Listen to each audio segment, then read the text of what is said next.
I don't see it as actually fair for me to have been given um, a proper dentist. I could have done more research.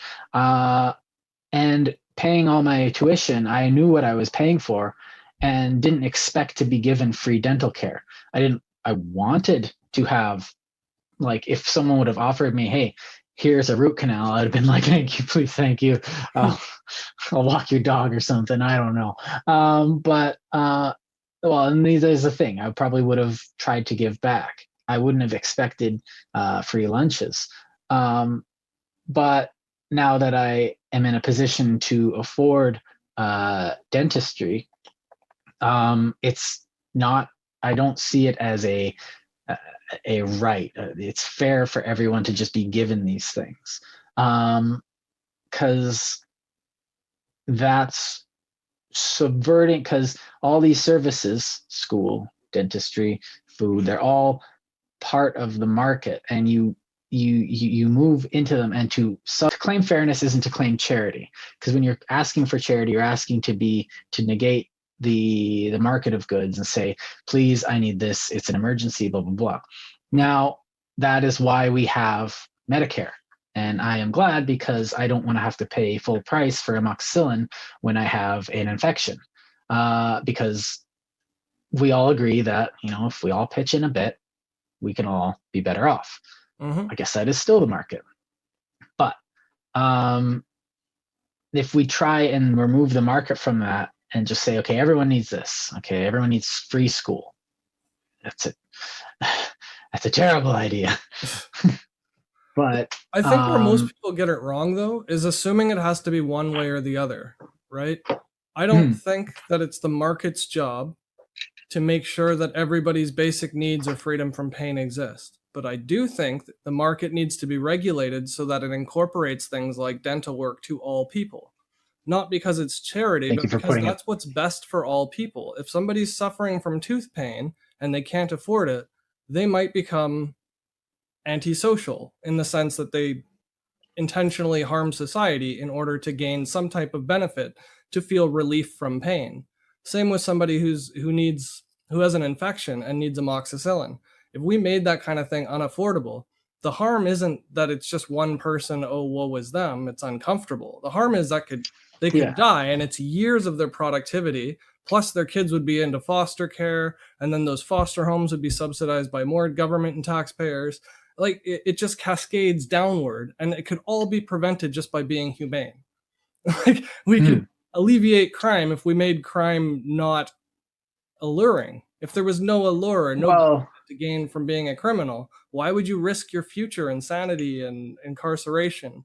And then we wouldn't have to pay to incarcerate and secure people. Like, well, I think people don't really understand that desperation. And when you're desperate, that wasn't even very desperate. That was like baseline, one meal a day type of stuff. But like, if you are on the street and you got an addiction and you've got all this, that desperation can do some very dangerous things. Yeah. And so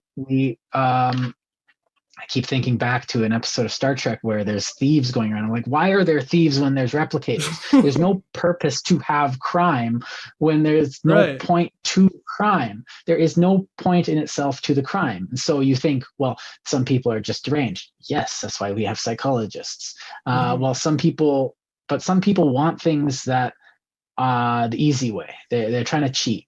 I would argue that it's less easy to be incarcerated than it is to just go out and make a proper living, if it were easy to make a fair living. Like, if we could all benefit from the synergies, which we do in a lot of aspects of society, like being able to go to a coffee shop and get a good ground coffee, even though we can't grow coffee in Manitoba. I mean, it takes people like you who are serving coffee to be able to get that coffee. So that's a luxury that we get by synergy of a broad market. We get to say hairdressers are non-essential, technically speaking. Nobody dies from not getting their hair cut. But we all accept socially, even if I don't go to a hairdresser, that I like the fact that other people can go to a hairdresser because we're rich enough to be able to afford to sustain hairdressers as professions. We don't want to have more hairdressers than there are heads of hair, but nobody's rushing to be, well, I mean, some people are rushing to do it. They love it, but I mean, I've met maybe 5 or That's why 6 we have. hairdressers in my life. I've met more bankers and lawyers and accountants than I've met hairdressers. Yeah, I've And met a bunch of barbers. I tend to be picky about them because they are giving me value. I don't want yeah, to go into a meeting looking like well, you that's have to sort of what I accept mean this is by the like, way I look. It's like, but the other thing is that working at that place also gave me that desperation. mhm. And that It's an desperation I educational used tool as too. motivation. Yeah, so it's like I was extremely motivated to get out of there. And it gave me that. I probably could have put my time to better use and, got my butt moving a bit quicker. But, But it also I didn't taught you know how to anything. manage people, and I never used a mop until I worked at McDonald's, so I learned how to mop. But Yeah, working at a payday loaning company and then running a bank that was a highly leveraged bank right before a financial crisis that was caused by over leveraged banking, it really made me realize that um, the way money influences politics, and politics being the rule and governance of the regulation, they really need to be two separate entities. You need somebody regulating markets so that we can have hairdressers and coffee shops and all the perks of benefits of having a synergistic broad-based economy with international trade. But on the same token, right. you don't want places like companies so large like Facebook where they can sit in front of Congress while also behind the scenes dictating who sits in Congress. Like, that's really Yeah. dangerous for Apple, Well, Google, and then Microsoft, Jeff Bezos, and Amazon. Like, not saying that these people are evil; they're doing their jobs. But the job of regulation and regulators is not to be beholden to those you're regulating. Like, the mhm. job of a security officer Well, is not to ask the prisoners how to be a security officer.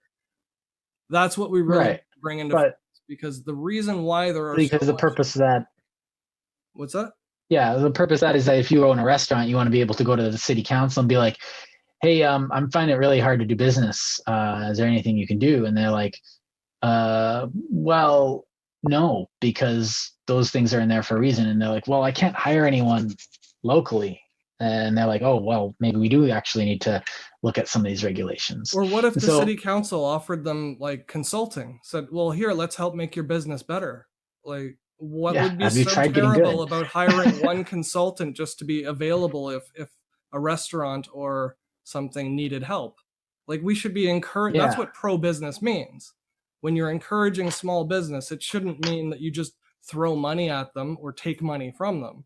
Encouraging small business should be like, let's encourage their small business.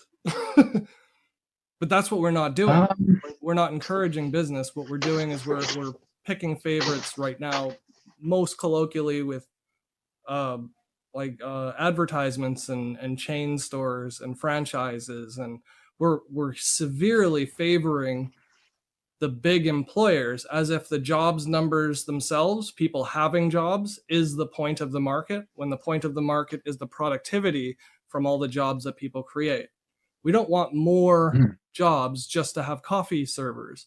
We want more engineers and doctors and accountants and Yeah, consultants and like more jobs means new teachers. jobs that Yeah, so you need to someone comes up with an idea and then they start a company and that company creates a sector which yeah, creates jobs. So now you have this, that's growth. It's not just, right. well, how can That's we what flood the growth is market with supposed to mean. But when they call it mhm, growth, what they're talking about is just inflated growth. It's inflation that they're talking about. They're talking about this there's another word. yeah. Inflation being the idea that money, everything's going to get more expensive as time goes on, because what we're doing is we're every time you lend out money, you're creating money that didn't exist by charging interest, because that debt is now worth more than the money you gave them because of the interest. If I lend you $100 Mhm. and you owe me 110 next week, the value of my $100 went from 100 to 110 out of thin air. Nothing produced that extra $10. So if everybody's borrowing money, they're constantly receiving more money than they've produced. The prices of goods are going to rise because the supply of buyers goes up. Does that make sense? Mhm. Yeah. if more people have more money to buy more things, then people will be able to charge more for everything they sell.